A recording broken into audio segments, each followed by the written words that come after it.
할렐루야. 오늘도 신실하신 하나님께서 우리 가운데 하나님 예배하기 위해서 우리를 이 자리로 불러주신 줄 믿습니다. 우리 이 시간 자리에서 다 같이 일어나셔서 우리 영과 진리로 살아계신 하나님 찬양하며 나아갑니다. 주를 위한 이곳에, 주를 위한 이곳에 예배하는 자들 중에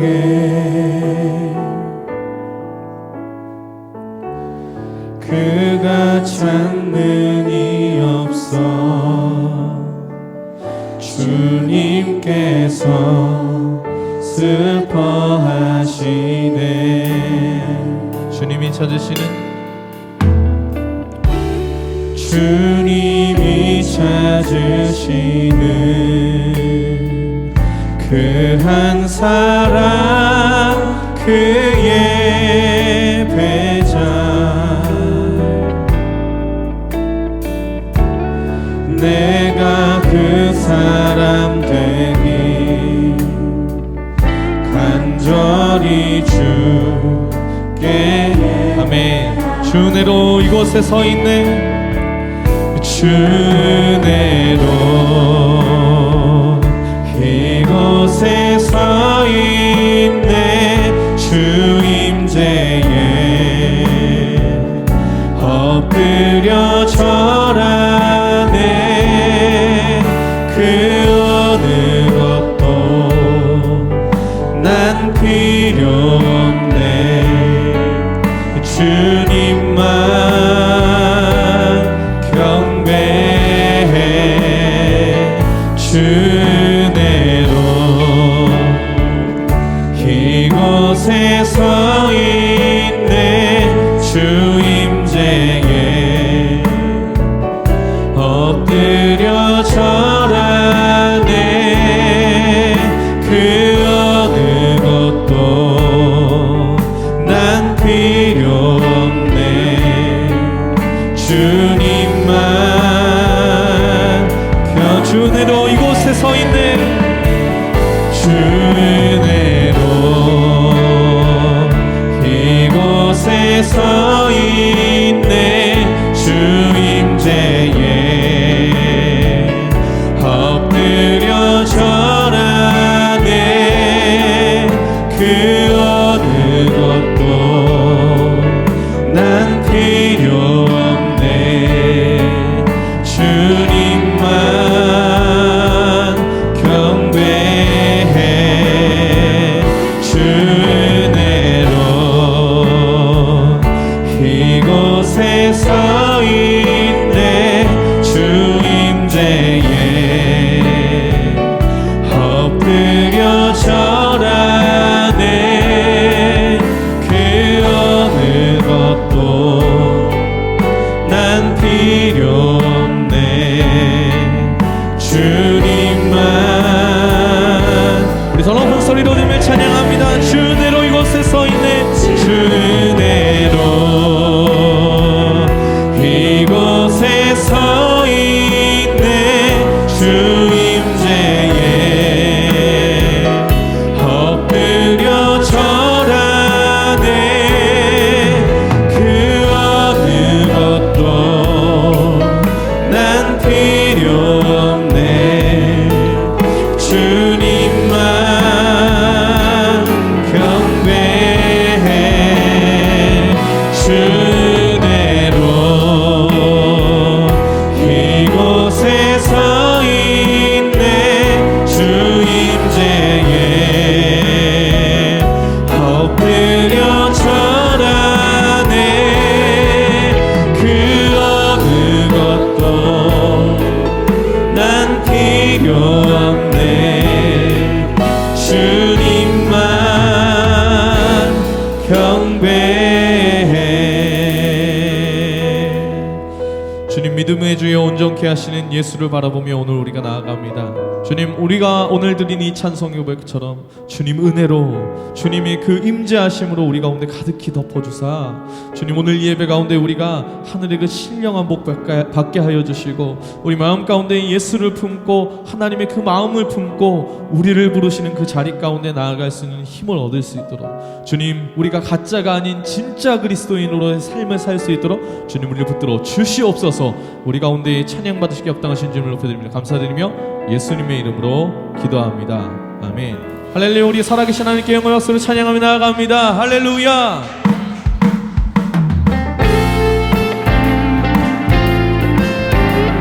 우리 믿음의 고백으로 찬양합니다. 예수 더 알기 원하네. 예수 더 알기 원하네. 크고도 넓은 은혜와 대속해 주신 사랑을 간절히 알기 원. 내 평생의 소원, 내 평생의 소원, 내 평생의 소원, 대속해 주신 사랑을 간절히 알기 원. 성령이 스승 되셔서 진리를 가르치시고 거룩한 뜻을 깨달아 예수를 알게 한 내 평생의 소원, 내 평생의 소원, 대속해 주신 사랑을 간절히 알기 원. 아멘. 성령이 승마 받아서 하나님 말씀 배우니 그 말씀 한 절 한 절이 내 맘에 겨운. 아멘. 내 평생의 소원, 내 평생의 소원, 대속해 주신 사랑을 간절히 내 평생의 소원이 이것입니다. 내 평생의 소원, 아멘. 내 평생의 소원, 대속해 주신 사랑을 간절히 우리 목소리로 찬양합니다. 내 평생의 소원, 내 평생의 소원, 대속해 주신 사랑을 간절히 우리 한 번 더 주님께 내 평생의 소원, 내 평생의 소원, 대속해 주신 사랑을 간절히 전심으로 내 평생의 소원, 내 평생의 소원, 대속해 주신 사랑을 간절히 알기 원하네. 간절히 알기 알기 원하네. 할렐루야. 우리 주님께 영광 박수로 찬양하며 나아갑니다. 아멘. 우리 계속해서 찬양받기 합당하신 주님께 나아갑니다. 우리의 모든 삶의 광야 같은 모든 시간들을 통하여 우리의 모든 기쁜 날에로 주님을 찬양하기 원합니다. 우리의 찬송 받으시기 합당하신 주님, 영광과 존귀와 찬양을 받아주시옵소서. 할렐루야. 예. 주 이름 찬양, 주 이름 찬양. 금요일 강물 흐르는 부요한 땅에 살 때에 주님 찬양해. 주 이름 찬양, 주 이름 찬양. 거칠은 광야와 같은 인생을 걸어갈 때도 주님 찬양. 주님 바라보시면서 모든 축복 주신 주님 찬양하리. 어두운 날이 다가와도 난 선포하시면서 주의 이름을 찬양해.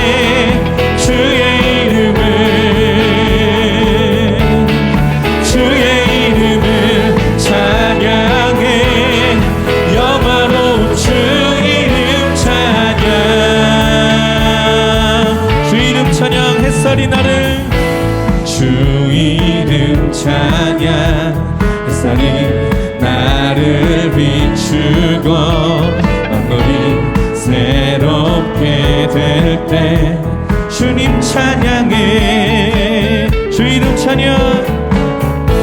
주 이름 찬양. 가는 길 험할지라도 고통이 따를지라도 주님 찬양해. 모든 축복 주신 주님 찬양하리. 어두운 날이 다가와도 난 주 이름을 찬양해. 주의 이름을 찬양해. 주의 이름을 찬양해. 영화로운 주의 주 이름을 찬양해. 주의 이름을 찬양해. 주의 이름을 찬양해. 할렐루야. 주의 이름을 찬양해. 영화로운 주 이름 찬양. 주님은 주시며 주님은 주시며 주님은 찾으시네. 내 맘에 하는 말 주 찬양합니다. 주님은 주시며 주님은 찾으시네. 내 맘에 하는 말 주 찬양합니다. 주의 이름을 찬양해. 주의 이름을 아멘. 주의 이름을 찬양해. 영화로운 주 이름 찬양. 주의 이름을 찬양해. 주의 이름을 전심으로 할렐루야. 주의 이름을 찬양. 우리 모두 이 생 가운데 선포하시면서 주의 이름을 찬양해. 주의 이름을 찬양해. 주의 이름을 주님 너의 평생에 주님만 찬양하기 원합니다. 우리 마지막으로 주의 이름을 찬양해. 오 할렐루야. 주의 이름을 찬양해. 영화로운 주 이름 찬양.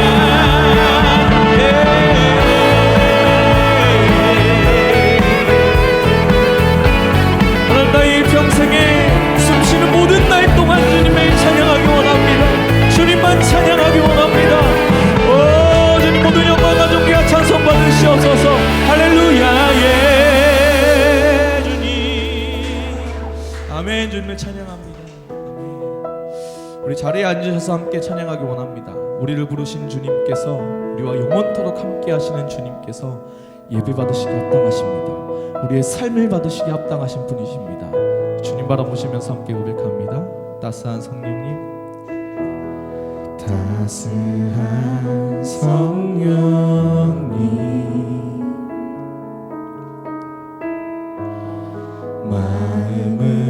마음으로 보내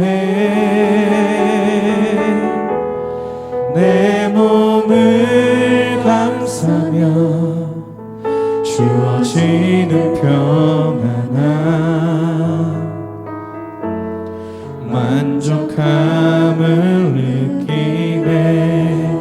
부르신 곳에서 나는 예배하네. 어떤 상황에도 나는 예배하네. 부르신 곳에서 나는 예배하네. 상황에도 나는 예배하네.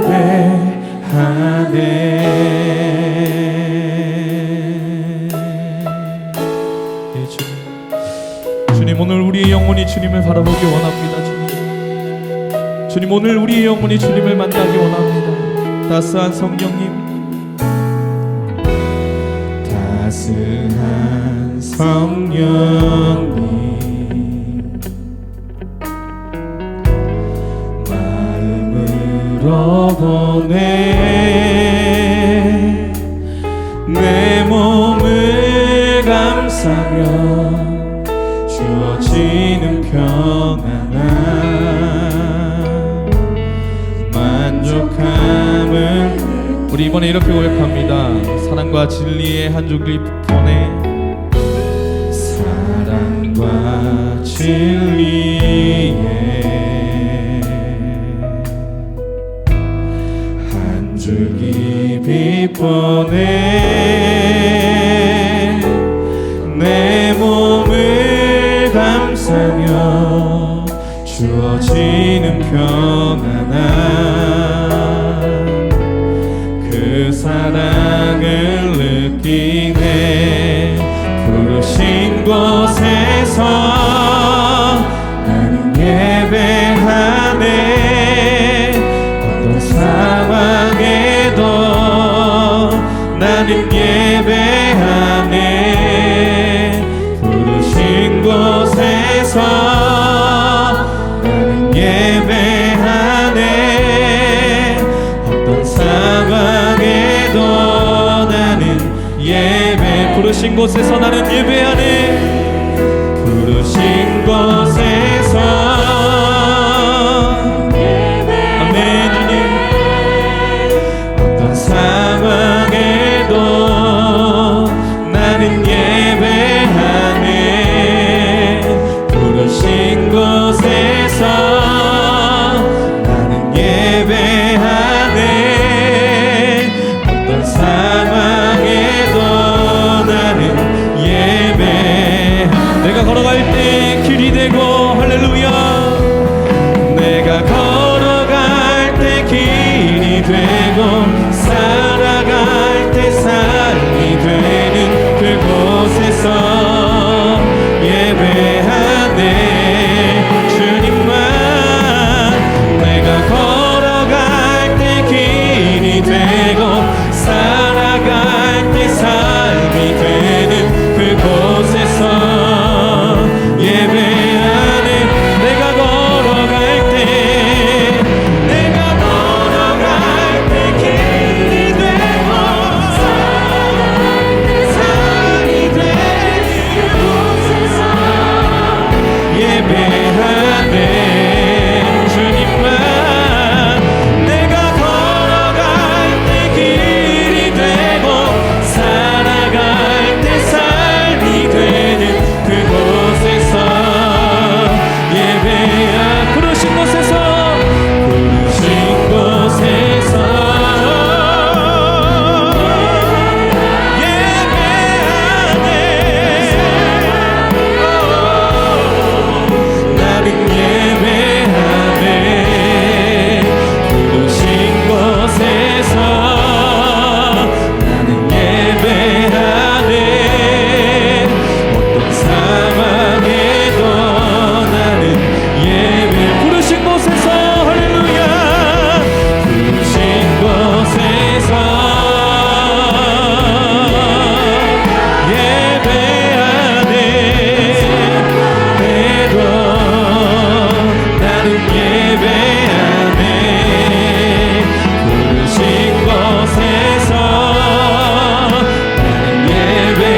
꽃들도 구름도 바람도 넓은 바다도 찬양하라 찬양하라 예수를 하늘을 울리며 노래해 나의 영혼아 은혜의 주 은혜의 주 은혜의 주. 우리 이 시간 통성으로 한번 기도하기 원합니다. 우리의 삶 가운데 여러 가지 삶의 이야기들이 많이 있습니다. 살아가면서 먹고 사는 것, 우리 주변에 있는 사람들과 사건들과 상황들 가운데 우리의 시선이 날마다 빼앗기지만 우리가 기억해야 하는 것이 있습니다. 바로 예수님께서 우리를 부르셨다는 것, 주님께서 우리를 위해 생명을 주사 우리를 구원하셨다는 것을 우리가 바라보아야 합니다. 그래서 우리 믿는 그리스도의 시선이 하나님 우리의 상황과 환경을 넘어 선포하게 하여 주시옵소서. 나의 삶의 꽃들도 구름도 바람도 넓은 바다들도 모든 호흡 있는 모든 자들이 주님을 찬양할지어다. 하나님 이것이 우리의 삶의 고백되게 하여 주시옵소서. 우리 통성으로 주님께 기도하며 나아갑니다. 주여 할렐루야. 믿음의 주여 온전케 주님 바라보며 찬양하며 나아갑니다. 우리의 삶을 주로 주님께 고백하며 기도하며 나아가오니 하나님 우리의 상황과 환경을 넘어 아버지 하나님 우리의 모든 아버지 하나님 주변에 있는 사건을 넘어서 주님을 찬양하게 하여 주시옵소서. 아버지 하나님 우리의 삶의 모든 환경과 우리의 삶의 아버지 하나님 있는 모든 사람들과 아버지 하나님 우리의 삶의 모든 아버지 하나님 것들이 전심으로 주님을 예배하고 찬양하고 주님을 전하게 하여 주시옵소서. 하나님의 영광이 아버지 나타날 수 있도록 주님 인도하여 주시옵소서. 하늘의 능력으로 아버지 하나님 기름 부어주사 아버지 하나님 깜짝하는 진짜의 아버지 하나님 그 그리스도인으로 우리가 나아갈 수 있도록 주님 인도하여 주시옵소서. 주님 붙들어 주시옵소서. 할렐루야. 하나님 아버지 감사합니다. 오늘도 저희가 모여서 이렇게 예배할 수 있는 교회를 주시고 또 함께 찬양할 수 있는 동역자들을 주시고 또 생명의 말씀을 전해주시는 목사님을 주셨고 저희에게 시간도 건강도 기쁨도 또 아픔도 모두 주님 허락하신 삶 속에서 감사할 것들이 끝이 없는 아침입니다. 주님, 그러나 저희는 예배의 자리만 벗어나도 감사를 잊고 삽니다. 예수님을 잊고 삽니다. 주님 은혜 아니면 여기까지 올 수도 없었던 삶의 순간순간들을 저희는 잊고 삽니다. 그런 한심하고 나약한 저희들조차 있는 모습 그대로 주님 사랑해 주심을 저희는 잘 알고 다시 한번 주님 앞에 무릎 꿇고 엎드렸습니다. 저희 예배를 기뻐 받아주시고 저희를 오늘도 불쌍히 여겨주세요. 믿음으로 사는 교회를 주님께서 인도하여 주심을 믿습니다. 아직은 몇 안 되는 성도들이지만 교회를 위해 헌신하고 포기하고 서로 사랑하는 성도의 교제에 초석을 다지는 서로가 되도록 저희를 훈련시켜 주시길 원합니다. 저희는 너무나 불완전하고 사랑하는 법을 모릅니다. 서로 사랑하는 법을 주님 본받아서 알 수 있도록 저희를 인도해 주세요. 주님께서 세워주신 김경훈 담임 목사님을 붙잡아 주시고 그 목소리에 그 영혼에 늘 넘치는 감동으로 힘을 불어넣어 주시고 가정과 건강을 늘 지켜 보호하여 주실 줄 믿습니다. 저희 오일기 목사님과 또 그리고 찬양팀 또 그리고 교회를 위해 일하고 애쓰는 힘쓰고 있는 보이지 않는 많은 손길들이 너무나 많습니다. 사람은 그 헌신을 모르오니 오직 주님께서 한 명 한 명 친히 찾아가 주셔서 그들의 마음에 위로하시고 삶을 어루만져 주실 줄 믿습니다. 이 코로나가 언제 끝날지 모르지만 코로나가 있건 없건 우리 믿는 사람들이 빛을 잃지 않도록 하여 주시고 환난 날 같은 이 시대를 지나는 우리들을 주님께서 눈동자처럼 지켜주실 줄 믿습니다. 지금 예배 시작하는 시간이오니 마치는 시간까지 주님 역사하여 주시고 크고 놀랍고 비밀스러운 주님의 계획들을 저희에게 보여주시는 은혜로운 시간 되도록 허락하여 주실 줄 믿사오며 모든 말씀 주 예수 그리스도의 이름으로 기도드렸습니다. 아멘.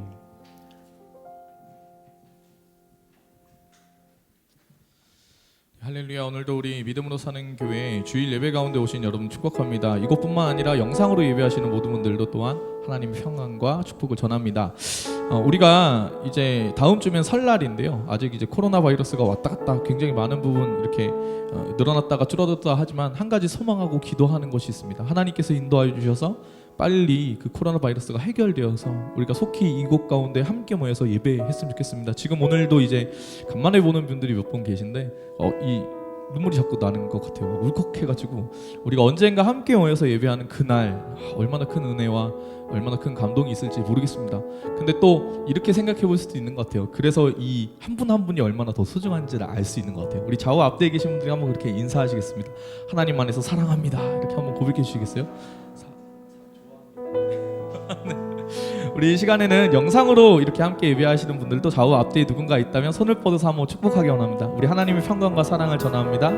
평화 하나님의 평화 하나님의 평강이 당신의 삶에 넘쳐나기를 평화 하나님의 평강이 당신의 삶에 가득하기를 축복합니다. 네, 우리 사랑과 축복을 담아 서로를 환영하는 축복의 박수로 오늘 하나님께서 우리에게 주신 말씀 함께 나누기 원합니다. 오늘 하나님께서 우리에게 주신 말씀 마가복음 3장 13절에서 19절까지의 말씀입니다. 마가복음 3장 13절에서 19절까지의 말씀 절에 오르니 한 절씩 교독하시겠습니다. 또 산에 오르사 자기가 원하는 자들을 부르시니 나아온지라. 이에 12를 세우셨으니 이는 자기와 함께 있게 하시고 또 보내사 전도도 하며 귀신을 내쫓는 권능도 가지게 하려 하심이러라.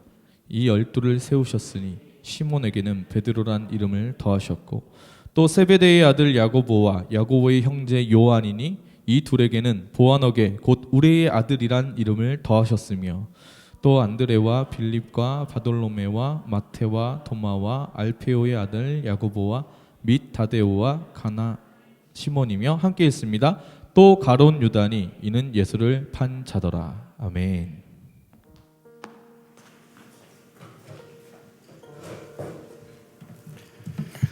여러분 안녕하세요. 좌우에 있는 분에게 믿음으로 승리하는 삶을 삽시다 한번 인사하겠습니다. 믿음으로 승리하는 삶. 원래 사실 이맘때면 설날 명절을 앞두고 가족들을 만나는 그런 설레임과 기대감으로 가득 차 있을 때인데 코로나 상황 때문에 함께하지 못한다는 것이 정말 너무나 안타까운 것 같습니다. 계속적으로 저희가 대면 예배 상황에서 예배를 드리지만 좌석수의 10%, 20% 이렇게 제한되어 있기 때문에 충분히 우리 가족들 모두가 함께 드리지 못하는 것을 더욱더 안타까운 마음으로 빠른 시일 내에 저희가 정말 자유롭게 우리 교인들 모두가 함께 예배드리는 그 시간이 찾아왔으면 합니다. 특히 2월 21일 날은 저희가 1주년 감사 예배로 드리기 때문에 그날은 정말 코로나가 단계가 낮아져서 여러분들과 함께 또 좋은 귀한 분들과 함께 예배드릴 수 있게 되기를 축복합니다. 오늘 교회 소식 몇 가지 말씀드리겠습니다. 설날 예배 안내입니다. 수요 예배는 화요일 날 녹화로 일단 예배를 하고 저녁에는 아마 라이브로 방송이 되지만 녹화된 부분이 나오니까 이곳에 나오시면 안 될 것 같습니다. 그래서 수요예배는 온라인에서 함께 드려주시면 좋겠습니다. 그리고 설날 전날과 당일날인 목요일 금요일은 저희가 인원이 많지 않다 보니까 어쩔 수 없는 상황 가운데 새벽 기도는 잠시 쉬게 됩니다. 그리고 13일부터 토요일부터 새벽 기도가 재개되니까 여러분들이 참고해 주시면 좋겠습니다. 앞서 말씀드린 것처럼 2020년 2월 2일 날 저희가 처음으로 하나님의 은혜 가운데 이곳에서 설립 예배를 드렸습니다. 이번에 2월 21일 사실 온누리교회 담임 목사님 일정에 맞춰서 저희가 조정해서 드리기로 했는데 지금 코로나 상황 때문에 사실 이렇게 외빈을 모셔가지고 하는 것은 좀 불가능할 것 같습니다. 그래서 제가 지난주 말씀드려서 저희 자체적으로 이렇게 하는 것으로 말씀을 드렸습니다. 그래서 다음 기회에 저희가 다시 모실 수 있게 되기를 바랍니다.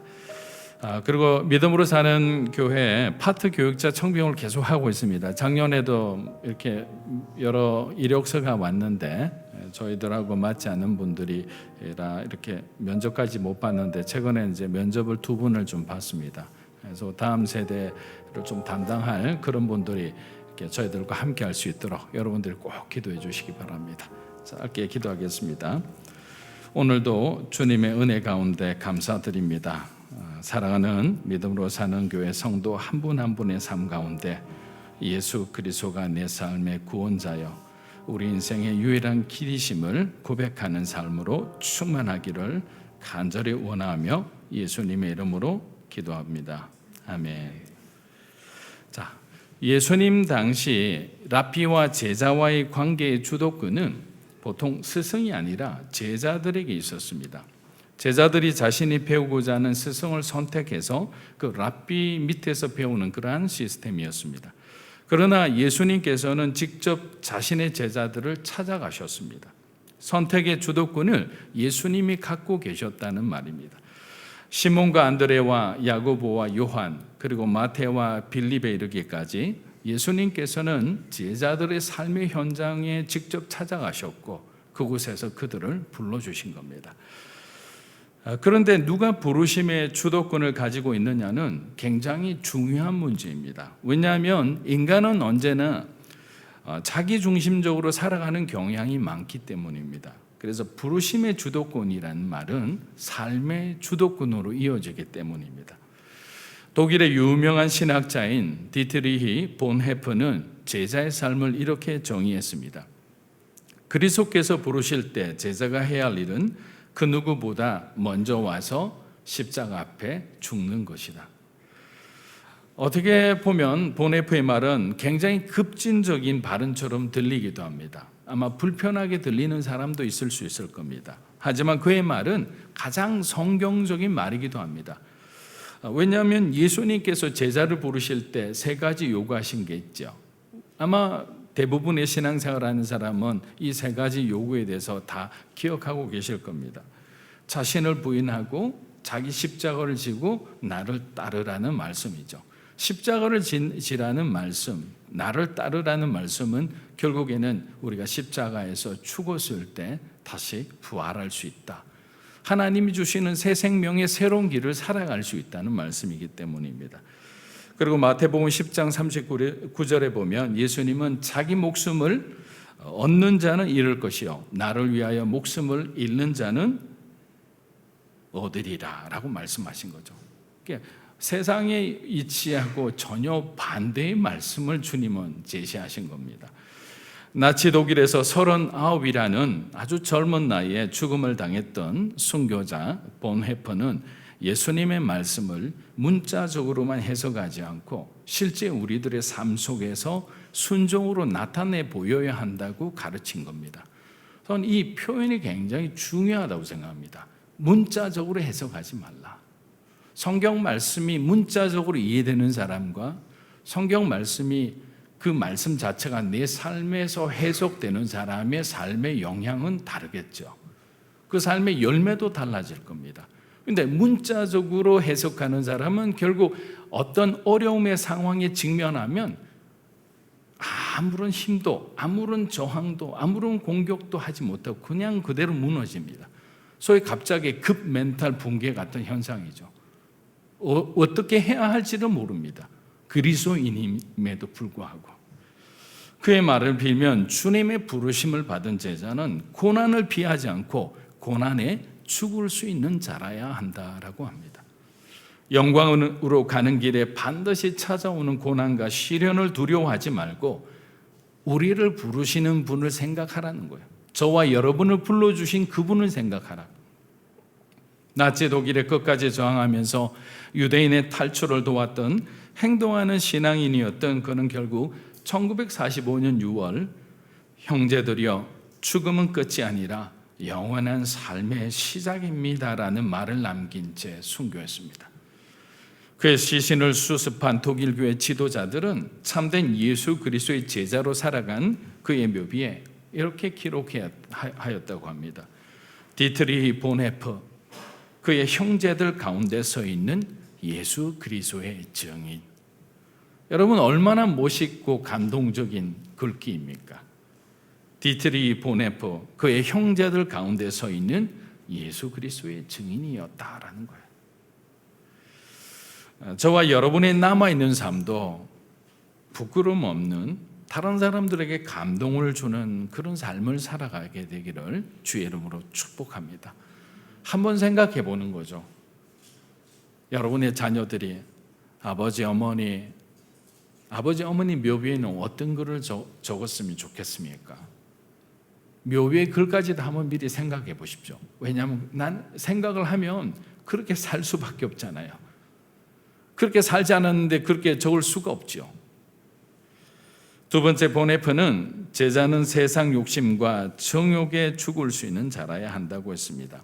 이스라엘의 랍비들은 토라를 공부하기 위해 그 많은 물질적인 이익을 완전히 포기했습니다. 하지만 이것은 제자로서의 삶을 살아갈 때 한시적인 복이었습니다. 왜냐하면 훌륭한 랍비가 되면 그 모든 것을 보상받을 수 있었기 때문이에요. 예수님 역시 이 땅에 내려오셨을 때 세상이 주는 부와 명예와 어떤 안락함, 그 모든 것을 포기하셨어요. 그런데 오늘날 그리스도인들은 비교적 너무도 풍요로운 삶을 살아가고 있는 거죠. 그런데 세상의 풍요가 제자의 삶을 살아가는데 걸림돌이 될 줄은 아무도 몰랐던 거죠. 물질의 축복의 문제가 아니라 그 부와 명예와 힘을 다룰 만한 우리들에게는 그러한 믿음과 인격이 부족했던 거예요. 칼을 사용할 수 있는 사람에게 칼을 줘야 되지 않겠습니까? 어린아이들에게 그 칼을 주는 부모님이 어디 있겠습니까? 그래도 할 수 있어라고 줬는데 실수하다가 사람을 베거나 자신을 베면 그는 칼을 가지지 아니함만 못하는 거죠. 권력을 가지지 아니함만 못하는 겁니다. 사랑하는 여러분, 오늘도 우리는 하나님의 말씀 앞에 서 있는 거예요. 참된 제자의 삶이 과연 어떠한 삶인지 우리 자신을 다시 한번 곰곰이 말씀 안에서 되돌아보는 시간이 되었으면 합니다. 마가복음 3장 13절부터 8장 21절까지는 예수님의 갈릴리 후기 사역을 소개하고 있습니다. 그럼 지금까지 저희가 공부한 것은 갈릴리 전기 사역, 1차 사역을 의미하는 거죠. 마가는 항상 예수 그리스도의 승리에 초점을 맞추어 복음의 모든 사건들을 전개해 나갔다고 여러분들에게 말씀드린 적이 있습니다. 그래서 여러분, 마가복음 하면 예수님의 승리, 그 승리에 초점을 맞춰 적은 복음서다라고 생각하면 됩니다. 그래서 아주 간결하지만 주님의 아주 전지전능하신 하나님의 그 권능, 능력의 행하심에 대해서 아주 간결하게 잘 기록하고 있는 거예요.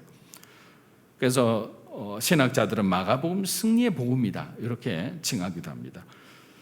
그런데 오늘 본문을 보니 이제 마가는 예수님의 갈릴리 후기 사역의 주인공으로 12제자를 포커스를 맞추어 그들에 집중하고 있습니다. 예수님이 제자들을 가르치시는 이 제자도에 대한 이 가르침의 내용들이 3장에서 8장의 이 모든 중요한 메시지 라인을 이루게 되는 거예요. 갈릴리 사역이 끝나면 예수님은 예루살렘으로 가셔야 됩니다. 자, 이 말이 왜 중요하냐면 예수님이 예루살렘으로 가신다는 말은 무슨 말이죠? 예수님의 죽음이 얼마 남지 않았다는 말이에요. 다시 돌아올 수 없는 갈릴리 땅이었기 때문에 이곳에서 예수님은 모든 사단의 공격을 물리치고 하나님의 완전한 승리를 선포하셔야만 한 거예요. 그래서 복음의 승리자로 유대인의 왕으로 예루살렘에 입성하는 것이 하나님의 완전한 계획이었던 겁니다. 오늘 본문 3장 13절은 바리새인들의 어떤 충돌을 피해서 잠시 한적한 바닷가로 피하셨던 예수님께서 이제 전반기의 갈릴리 사역을 마무리하시고 다음 사역을 위해서 바로 12제자, 저와 여러분을 세우는 그러한 장면들로 들어가게 됩니다. 마가복음 3장 13절에서 15절 한번 읽어보겠습니다. 또 산에 오르사 자기가 원하는 자들을 부르시니 나아온지라. 이에 12를 세우셨으니 이는 자기와 함께 있게 하시고 또 보내사 전도도 하며 귀신을 내쫓는 가지게 하려 하심이로라. 자, 여기 그런데 13절을 보니까 뭐라고 표현되어 있느냐면 또 산에 오르사라고 이렇게 기록되어 있습니다. 사랑하는 여러분, 성경에서 산은 하나님의 계시가 임하는 곳입니다. 시내산에서 모세는 하나님 주신 십계명을 받았죠. 예수님은 제자들과 함께 변화산에서 하나님의 음성을 직접 들었습니다. 또한 예수님께서 십자가에 죽으시기 전날 밤 기도하신 곳은 바로 겟세마네 동산이셨습니다. 동시에 마가는 지금 예수님 주변에서 일어나는 좋지 않은 상황을 3장 20절부터 계속 언급하고 있습니다. 그럼 이것이 왜 연결이 되는가? 우리 먼저 말씀을 한번 읽어보겠습니다. 집에 들어가시니 무리가 다시 모임으로 식사할 겨를도 없는지라. 예수의 친족들이 듣고 그를 붙들러 나오니 이는 그가 미쳤다 하밀러라. 예루살렘에서 내려온 서기관들은 그가 바알세불이 집혔다 하며 또 귀신의 왕을 힘입어 귀신을 쫓아낸다 하니, 자, 예루살렘에서 파견된 바리새인과 서기관들은 지금 예수님이 귀신 들렸다는 얘기를 가버나움을 중심으로 퍼뜨리기 시작합니다. 여러분, 이 헛된 소문들, 맞지 않는 소문 속에 시달리는 거 얼마나 고통스러운지 아실 겁니다. 자기가 하지도 않았는데 그렇게 했다고 사람들이 모함하기 시작한다고 생각해 보세요. 처음에는 견딜 수 있습니다. 그런데 점점 그 강도가 강해지면서 가장 가까이 있는 여러분의 가족조차 여러분을 믿지 못한다고 혹시 의심해서 너 정말 그렇게 했니? 라고 물어본다면 그럼 이 사람은 갈 데가 없잖아요. 예수님도 마찬가지인 거예요. 예수님의 가족들조차 예수님이 정말 행하시는 이 놀라운 기적들이 귀신의 힘을 빌어서 한 것 아니냐라는 추궁을 하게 된 거죠. 그러나 예수님은 전혀 흔들림이 없습니다. 자, 이런 상황 자체는 뭡니까? 어떻게든 예수님의 사역을 방해해 보려는 사단의 아주 총동원 공격 전략이잖아요. 근데 시선을 만약에 우리가 당하는 문제, 그 말을 하는 사람에게 초점을 맞추면 시험 들잖아요. 우리도 인간인지라 마음이 흔들리죠. 미운 마음이 들고 서운한 마음이 듭니다. 근데 예수님은 누구를 바라보셨죠? 하나님 한 분만을 바라보시고 성령님의 인도함을 받았던 거예요. 여러분 마찬가지예요. 저와 여러분도 성령의 충만한 삶을 살아갈 때 우리 앞에 직면한 그 어떤 문제도 저와 여러분의 생각과 마음을 빼앗아갈 수 없는 거예요. 왜냐하면 우리는 성령의 사람이잖아요. 하나님의 사람이잖아요. 예수님의 제자잖아요. 그런데 제자라는 타이틀이 중요한 게 아니라 제자이지만 주님을 바라보지 않는 제자는 가짜인 거죠. 그 사람은 여러분들이 왜 무너졌는지 과거를 한번 돌아보세요. 언제 여러분이 실족했습니까? 사람 바라볼 때 아닌가요? 문제 바라볼 때 아닌가요? 여러분 자신에게 동정할 때 아닌가요? 그렇게 자기 연민과 자기 의로 이렇게 가득 차게 되면 하나님이 주시는 그 길들을 우리가 보지 못하고 방황하게 되는 거예요. 주님은 12 제자를 세우심으로 이러한 집단적인 공격에 맞받아치기 시작합니다. 너희들이 나를 공격하느냐? 나에게는 또 다른 강력한 무기가 있다. 바로 이 12 제자. 내가 죽은 다음에도 복음을 땅끝까지 전파할 나의 분신들, 나의 동역자들이라는 거예요. 그렇기 때문에 여러분 항상 기도하실 때 만남의 축복을 놓고 기도하십시오. 저는 결혼식 주례할 때 항상 빠지지 않는 게 만남의 축복을 항상 앞에 이렇게 상기시켜 줍니다. 자녀들을 위해서 여러분 기도하십니까? 여러분의 배우자를 놓고 기도하십니까?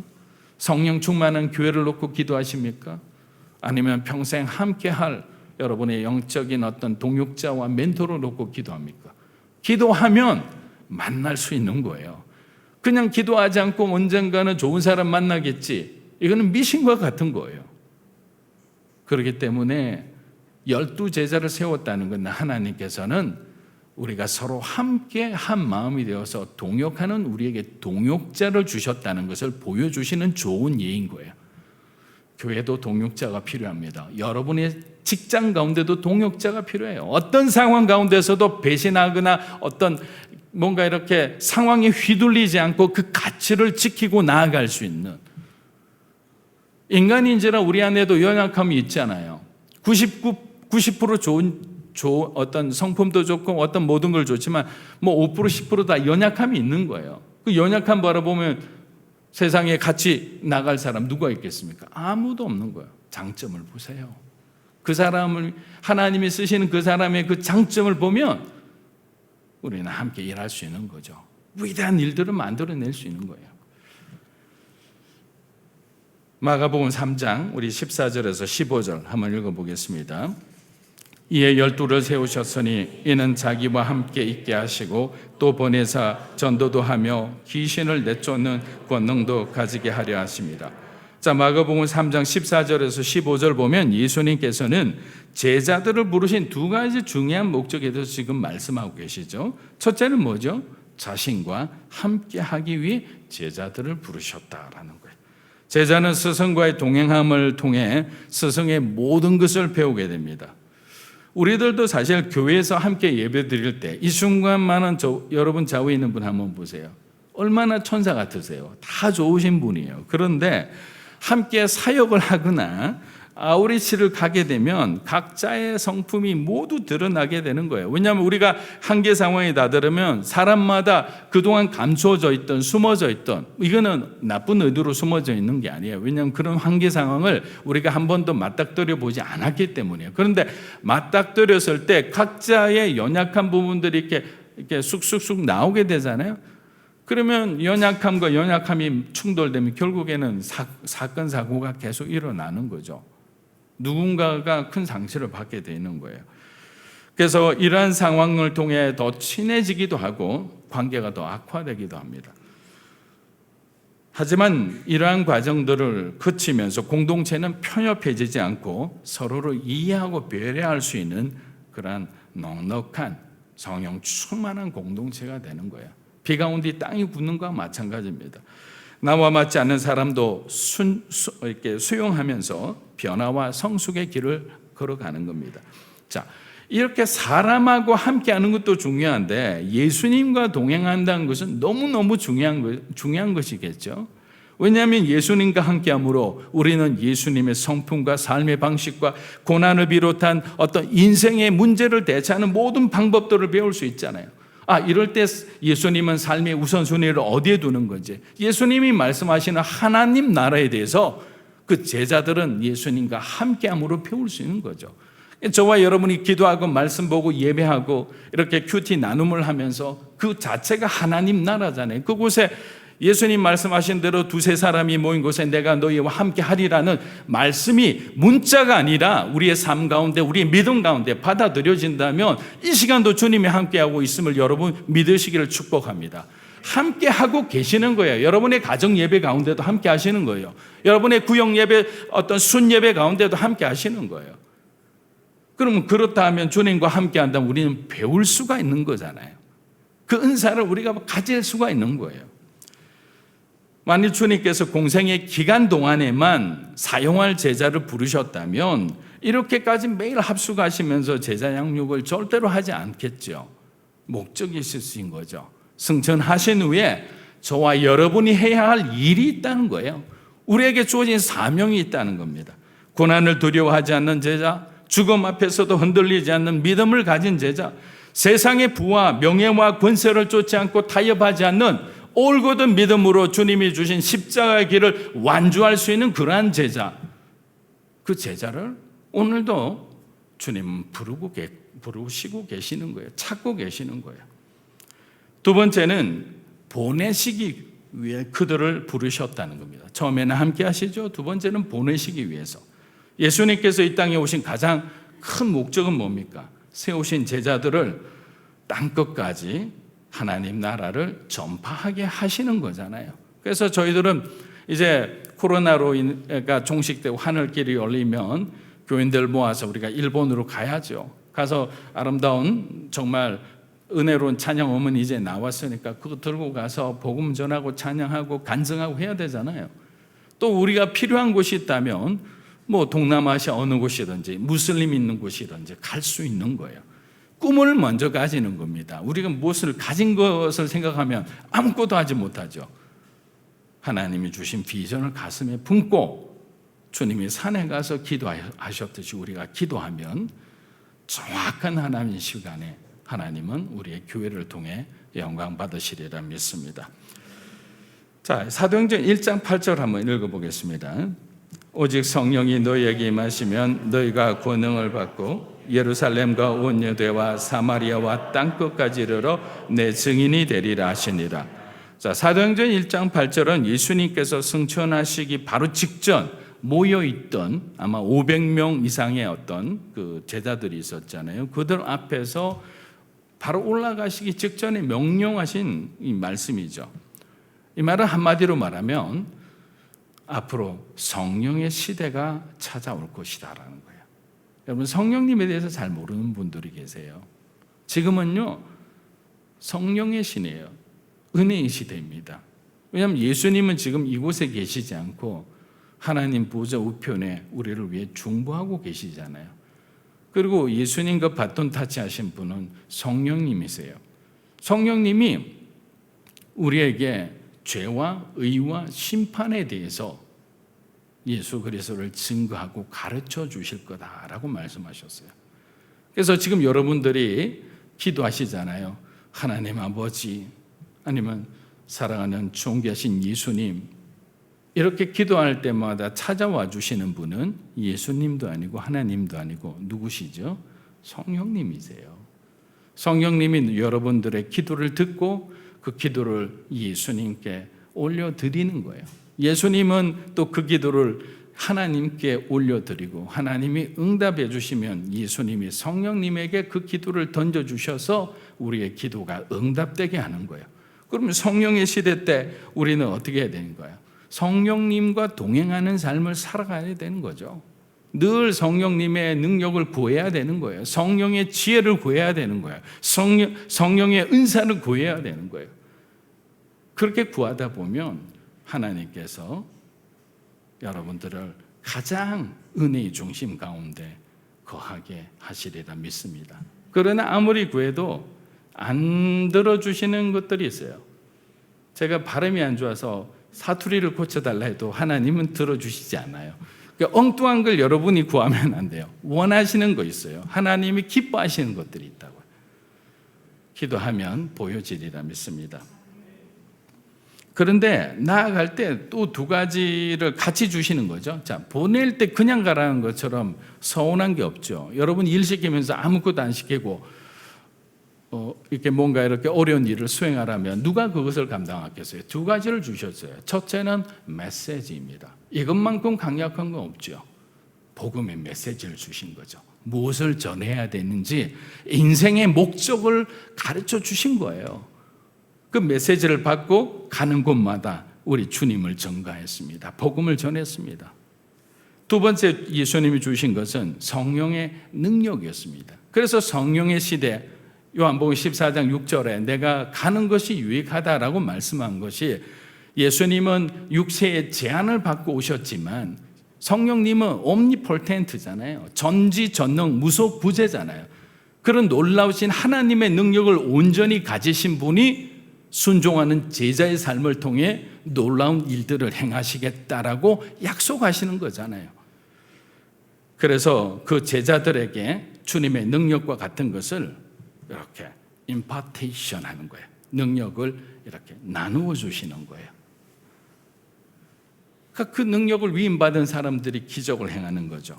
왜냐하면 이 기적이 예수님 때의 기적으로 끝난다면 그러면 이 기독교 자체가 무슨 능력이 있겠습니까? 여러분 교회에 찾아올 때, 새신자들이 올 때 정말 간절하고 절박한 마음으로 왔는데 아무런 해결이 되지 않고 위로도 되지 않는다면 누가 교회를 찾겠습니까? 믿는 자들이야, 성숙한 사람들이야 고난에 닥쳐올 때 오히려 고난 속에 하나님을 찾는 그 믿음을 가지고 있을 수 있지만 처음 온 사람들에게는 기적과 하나님의 은혜가 필요한 거예요. 그래서 능력을 주심으로 인해서 능력이 나타날 수 있도록 주님은 믿음의 사람들과 하나님의 교회를 들어 사용하신다는 거예요. 마가복음 3장 16절에서 19절 한번 읽어보겠습니다. 이 12를 세우셨으니 시몬에게는 베드로란 이름을 더하셨고 또 세베대의 아들 야고보와 야고보의 형제 요한이니 이 둘에게는 보아느게 곧 우레의 아들이란 이름을 더하셨으며 바돌로메와 마테와 도마와 야고보와 다데오와 사나닌 시몬이며 또 가룟 유다인이 예수를 판자더라. 자, 예수님은 다양한 배경과 성격을 지닌 보통 사람들을 제자로 선택하셨습니다. 제자들 중 가장 먼저 언급된 베드로는 예수님의 제자 중 대표되는 그런 역할들을 주로 했습니다. 성질이 급하죠. 하지만 뚝심이 있습니다. 그런 어부 출신의 베드로는 누구보다 예수님을 사랑한 제자였습니다. 저는 이 요한복음에 나오는 베드로가 이렇게 주님을 이렇게 배신하는, 부인하는 장면을 보면서 베드로의 이 연약함은 바로 저와 여러분의 모습이다라는 생각을 합니다. 왜냐하면 우리가 그런 어려움에 직면하기 전까지는 자신만만해요. 절대로 우리는 순교하면 순교했지, 예수님의 성화가 걸린 그 그림을 밟으라 했을 때 밟는다고 하는 사람 아마 이곳에 있는 분 중에 단 한 분도 없을 거예요. 없는 건 맞죠? 맞잖아요. 그런데 만약에 진짜 총과 칼이 와서 여러분의 목숨이 아마 이렇게 위협을 받는 그 순간이면 아마 많은 합리적인 얘기를 할 거예요. 내 사랑하는 자녀를 살리기 위해서 내가 죽으면 안 됩니다. 아직 걔네들 예수 안 믿어요. 그러니까 내가 사는 것이 걔네들의 구원을 위해서 내가 사는 것이, 그것이 바른 길입니다. 그래서 밟고 지나가는 사람도 있을 거예요. 수많은 핑계 댈 것은 너무나 많아요.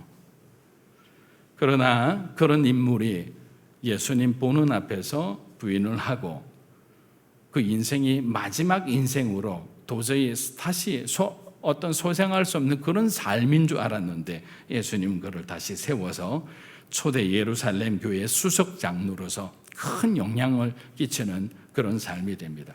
여러분, 코바디스라는 영화를 보셨어요? 그 마지막 장면에 얼마나 가슴 쓰린 장면이 나옵니까? 베드로가 로마에서 복음을 전하고 많은 사람들이 구원받았습니다. 특히 그 로마 관리와 귀족들의 부인들이 예수님을 먼저 믿기 시작했습니다. 그러니까 화가 난 이 관리와 이 집정관들이 베드로를 죽이고자 했습니다. 그러니까 형제들이 베드로를 어떻게든 탈출시키려고 하니까 베드로가 안 간다고 그래요. 그러나 탈출하지 않으면 더 많은 사람을 생명을 구할 수 없으니 베드로 사도요, 이제는 본인이 이 로마에서 나가셔야 됩니다. 어쩔 수 없이 변장하고 로마 성을 빠져나오는데 그 가는 길에 주님을 만난 거예요. 그때 주님께 질문한 게 코바디스 도미네였습니다. 주님 어디로 가십니까? 나는 지금 로마에서 핍박받는 울부짖는 내 백성을 살리러 로마로 간다. 베드로가 주님이 로마로 다시 가서 십자가에 못 박히러 가는데 멈추고 자기 목숨 살겠다고 피신할 수 있을까요? 그래서 다시 돌아가는 겁니다. 로마로 가서 그는 붙들려서 십자가에 거꾸로 못 박혀 죽게 되는 거예요. 하나님은 어떤 사람을, 결국엔 과정은 별로 중요하지 않아요. 과정에선 실패할 수 있습니다. 과정에선 여러분 정말 사람답지 못한 그런 행동을 할 때도 있어요. 그러나 중요한 것은 마지막에 주님 앞에 서 있는 저와 여러분의 모습이 가장 중요하다는 거예요. 그것을 바라보고 우리는 오늘의 삶에 주님을 위해서 올인하는 거예요. 생각하면 걱정해요. 그러나 기도하면 믿음을 주시는 거예요. 어떤 중요한 일이 있을 때 우리가 생각함으로 인해서 우리의 어떤 하나님이 주시는 은혜를 놓쳐서는 안 되는 거예요. 생각하기 전에 뭐라고요? 기도하는 사람이 된 거죠. 여러분, 좌우에 있는 분에게 생각하지 말고 기도하십시오라고 하면 인사하겠습니다. 그래 놓고 또 생각하실 거죠? 그러면 안 됩니다. 사랑하는 여러분, 저는 여기서 소위 그리스도의 제자로 부름받았다고 생각하는 사람들은 반드시 자기 신앙 고백이 있어야 됩니다. 여러분, 이 구절은 좀 잘 들어주시기 바랍니다. 자, 교회 열심히 다니는 성도들이 있어요. 근데 마지막 심판대에 섰을 때 구원받는 진짜 성도가 있는 반면에 구원받았다고 생각했지만 구원받지 못하는 예수님이 인정하지 않는 가짜 성도들도 있을 수 있습니다. 그래서 제자의 삶을 저와 여러분이 오늘 이 말씀을 듣고 살기로 작정한다면 우리 여러분 자신이 자기 신앙 고백적인 이 질문이 있어요. 이 질문에 대한 분명한 정답을 갖고 있어야 돼요. 답을 모른다면 알려고 하는 의지라도 우리는 갖고 있어야 되는 거예요. 그 세 가지 질문이 뭐냐면, 첫째는 나는 그리스도 안에서 성장하고 있는가? 여러분은 계속 믿음의 진보, 믿음 안에서 성장하고 있는가? 오늘보다 내일 하나님을 더 사랑하고 있는가? 두 번째 질문은 나는 그리스도를 위해 충분한 대가를 지불하고 있는가? 여러분이 주님을 위해 대가를 지불하는 것이 무엇입니까? 마지막 세 번째는 나는 부르심에 합당한 삶을 살아가고 있는가? 여러분 소명받은 자라면 그 소명에 합당한 삶, 소명의 우선순위를 둔 삶을 살아가고 있는지, 이 세 가지 자기 고백적 질문에 대한 답을 우리가 갖고 있으면 우리는 진짜 제자가 되는 거예요. 그런데 이 질문에 대한 답을 우리가 갖고 있지 않으면 우리는 언제든지 가짜가 될 수 있는 위험한 그리스도인이 되는 거예요.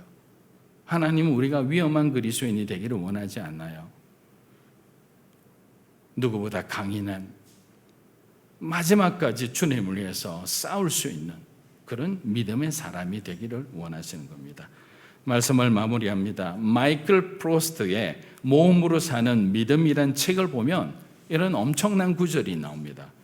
그는 이 제자를 이렇게 표현했습니다. 예수님께서 나를 흔드시는 이유는 더 거친 광야로 나아가게 하기 위함이다. 우리는 그 광야에서 12 제자를 만나게 될 것이며 우리들 또한 그 영웅의 여정을 걸어가게 될 것이다. 사랑하는 믿음으로 사는 교회 성도 여러분, 하나님께서는 오늘도 치열한 복음의 현장에서 그리스도의 증인이 될 진짜 제자들을 찾고 계십니다. 주님의 제자의 부르심에 순종하여 땅끝까지 복음 전하는 그 귀한 축복의 통로로 쓰임받는 저와 여러분이 되시기를 주님의 이름으로 축원합니다. 아멘. 자, 우리 이 시간 찬양하며 기도하며 나아갔으면 합니다. 세상의 영광을 본 사람은 그 세상의 영광에 취해 살아갈 수밖에 없습니다. 그러나 하나님의 영광을 본 사람은 어떤 죽음의 유혹 가운데서도 우리 하나님을 향한 그 충성심을 꺾지 않아요. 십자가를 진다는 그 자체는 부담스럽지만 영광스러운 길입니다. 그래서 생각하면 절대로 십자가를 질 수가 없어요. 기도하면 기쁨으로 주님의 십자가를 지게 되는 겁니다. 우리 찬양하며 나갑니다.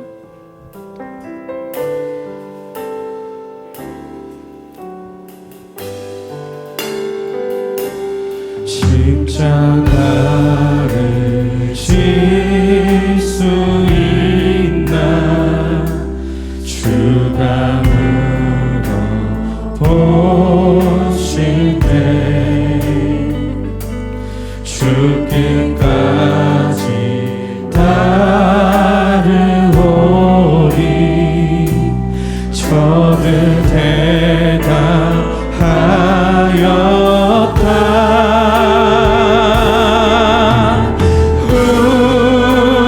우리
여러분, 우리가 이 시간 한 분 자기 자신을 돌아보는 시간을 한번 가졌으면 합니다. 앞서 우리가 질문한 것처럼 우리는 정말 그리스도 안에서 성장하고 있습니까? 성장하기 위해 충분한 대가를 지불하는 삶을 살아가고 있습니까? 아니면 복음에 합당한, 부르심에 합당한 살아가는 참된 제자의 삶을 살아가고 있습니까? 이 시간 우리 하나님 앞에 기도했으면 합니다. 주님 우리를 불러주셨으니 이제는 참된 그리스도인으로서 정말 성령 충만한 삶을 살아가는 믿음의 삶을 살아가기 원합니다. 세상과 타협하고 있었다면 이제는 모든 것을 내려놓고 우리 하나님이 기뻐하시는 삶을 살아가기를 원합니다. 본해퍼가 죽음 직전에 영원으로 이어지는 삶이 우리에게 주신 그리스도의 삶이라는 것을 고백하며 나아갔듯이 이제는 영원한 것을 바라보고 살아가는 믿음의 삶을 살아가는 우리들의 삶이 될 수 있도록 하나님 앞에 우리 다시 한번 헌신하며 하나님 앞에 선언하며 선포하며 나아가겠습니다. 주여, 살아계신 아버지 하나님, 믿음으로 살아가는 우리 성도 한 분 한 분의 삶을 주님 축복하여 주시고 합니다. 그동안 우리 자신을 놓고 우리 자신의 이익을 놓고 살았던 모든 가짜의 삶을 하나님 내려놓기 원합니다. 참다운 그리스도인의 삶, 주님의 제자의 삶을 살아갈 수 있도록 우리의 생각을 바꿔주시고 우리의 마음을 더욱더 경건하게 붙들어주시고 정말 하나님 정말 세상이 감당하지 못하는 정말 주의 제자의 삶을 살아갈 수 있도록 사랑하는 우리 믿음으로 사는 그 성도 한 분 한 분의 삶을 붙들어주시고 합니다. 사랑하는 자녀의 삶을 눈동자처럼 지키고 하여 주시고 합니다. 이들의 영적으로 분별하여 하나님을 선택하며 세상을 구별하여 정말 세상의 약한 것을 대적하여 하나님의 건강한 문화를 만들어낼 수 있는 믿음의 사람들 될 수 있도록 도와주시고 합니다. 이제는 안전자리에서 절망의 자리, 좌절의 자리에서 상처와 몸의 자리에서 일어나게 하여 주시고 합니다. 일어나 빛을 발하게 하여 주시고 합니다. 성령의 능력으로 충만하게 주님 역사하여 주시고 합니다. 할렐루야, 할렐루야.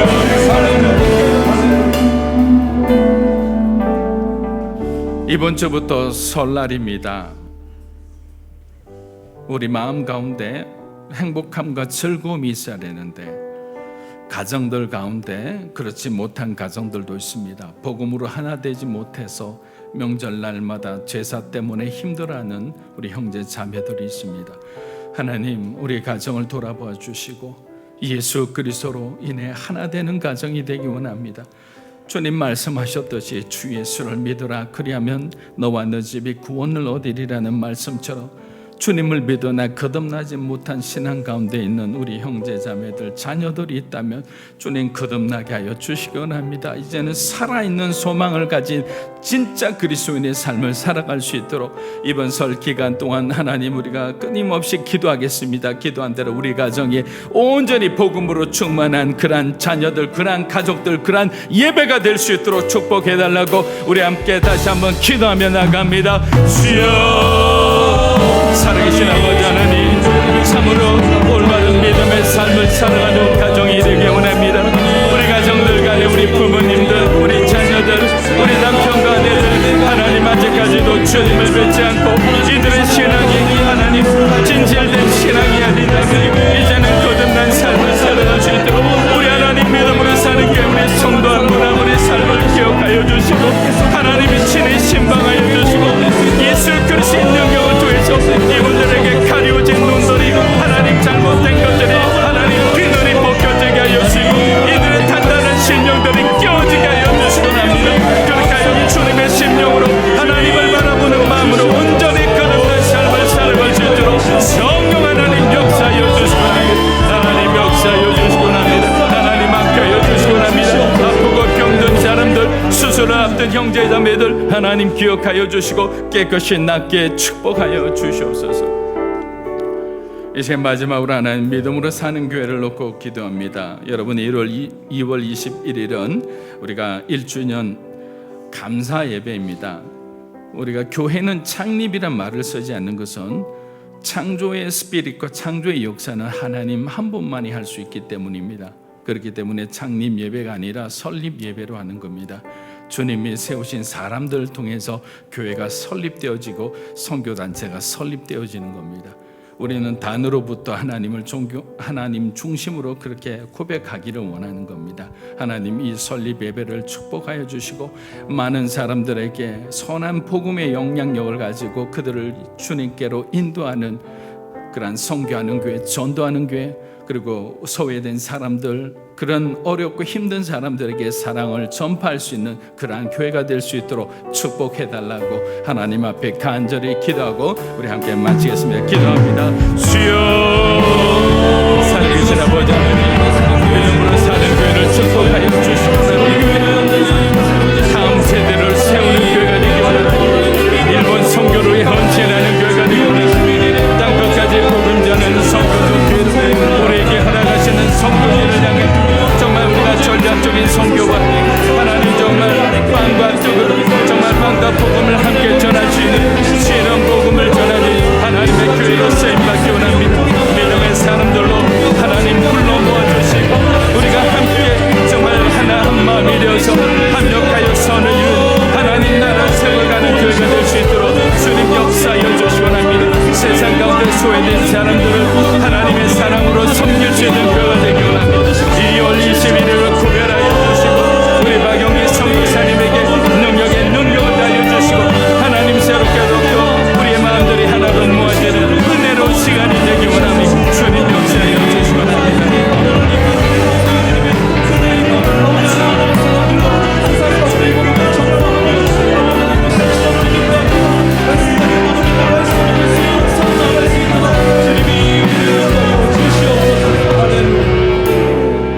하나님의 나라 민족을 기억하여 주시고 하나님의 정의와 공의가 바로 세워지게 하시고 국민들의 갈라진 마음이 주님의 사랑 가운데 말씀 가운데 하나 될 수 있도록 주님 도와주시기 원합니다. 세상 가운데 파송된 그리스도인들이 회개하고 이제는 자기의 역할들을 할 수 있도록 그들을 깨우쳐 주시고 올바른 지도자들과 성도들을 배출하지 못한 한국교회는 더욱더 겸손하게 회개하는 마음으로 다시 한번 기도의 자리를 찾는 말씀의 자리를 복원할 수 있는 그런 교회들이 될 수 있도록 역사하여 주시옵소서. 예수님의 이름으로 기도합니다. 아멘. 우리 봉헌하겠습니다. 자리에서 일어나 주시기 바랍니다.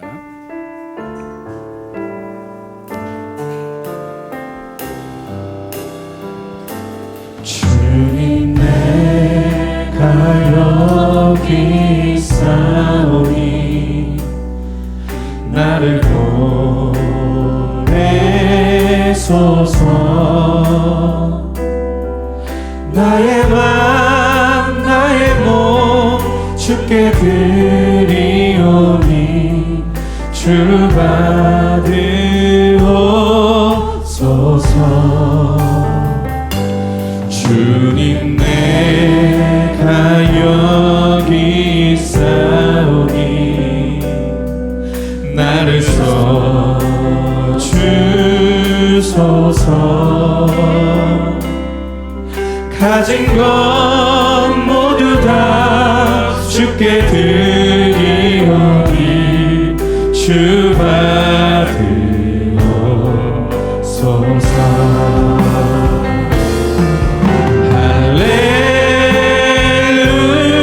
할렐루야.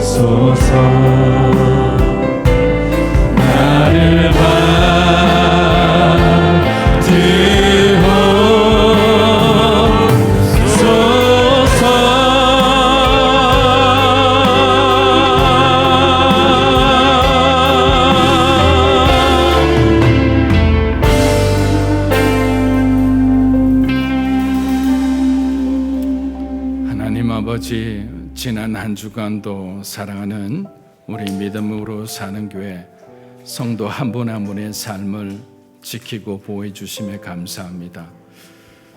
올곧은 삶을 살고 흔들리지 않는 삶을 살고자 수십 번 마음속으로 고백하고 다짐을 하지만 우리의 삶의 현장은 그렇게 넉넉하지 않고 하나님이 기뻐하지는 하지 않는 삶을 선택하고 살아갈 때도 있습니다.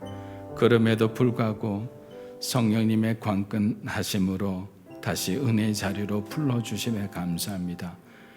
하나님, 어려운 형편 가운데서도 구별하여 드리는 귀한 물질을 주님 받아주시고 이 물질이 사용되는 곳마다 많은 헌신자가 배출되는 놀라운 은혜의 물질이 될 수 있도록 축복하여 주시옵소서. 어렵고 힘든 사람들, 병든 사람들 주님 일일이 찾아가 주시고 주님의 오른팔로 안수해 주셔서 깨끗이 나을 수 있도록 축복하여 주시옵소서. 이제는 우리 주 예수 그리스도의 은혜와 하나님 아버지의 크고 놀라우신 사랑과 성령님의 감화 감동 교통하심의 역사가 참된 제자로서의 삶을 살아가기를 원하는 믿음으로 사는 교회 성도 한 분 한 분의 삶과 가정과 자녀들 위해 이 시간 함께 영상으로 예배드리는 주님의 귀한 백성들 위해 이 나라의 민족과 한국교회와 땅끝에서 복음 전하는 우리 선교사님들과 일본 땅에서 사역하시는 귀한 동역자들 위해 이제로부터 영원토록 함께 하시기를 간절히 축원하옵나이다. 아멘.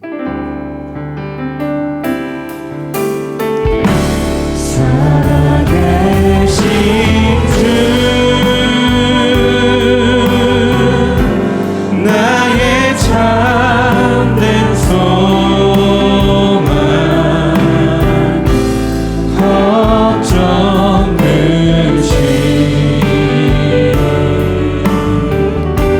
전혀 없네. 사랑의 주내 갈 길이 너아니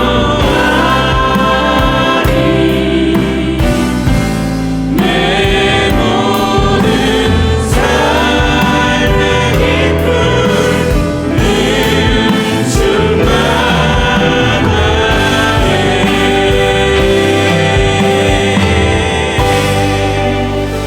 자, 우리 하나님 앞에 큰 감사의 박수 드리겠습니다.